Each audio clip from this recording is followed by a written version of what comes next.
সমাজে এরকমও কিছু ছেলেমেয়েরা থাকে যারা একাধিক বন্ধুবান্ধবের সঙ্গে জড়িত থাকে না, তারা তাদের জীবনে না খুব পার্টিকুলার কয়েকজন বন্ধুবান্ধব, খুব গুটি কয়েক আত্মীয় স্বজন নিয়েই তারা ব্যস্ত থাকে, তারা খুব আনন্দে থাকে।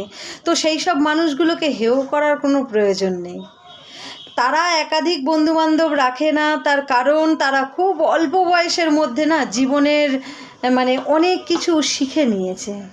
তারা ফেক মানুষগুলোকে চিনে নিয়েছে, তারা ওই যে মিথ্যে সমালোচনা, গসিপ করা, ফেক আড্ডা, মুখোশ, এগুলো সব কিছুকে না একেবারে খুব কাছ থেকে দেখে নিয়েছে।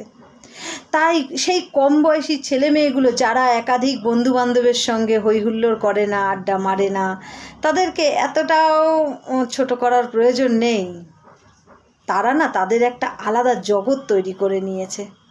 সেখানে খুব সীমিত লোক থাকে, সীমিত বন্ধুবান্ধব থাকে, সীমিত আত্মীয় স্বজন থাকে। তারা বুঝে গেছে মানুষের আড়ালেও আর একটা রূপ থাকে।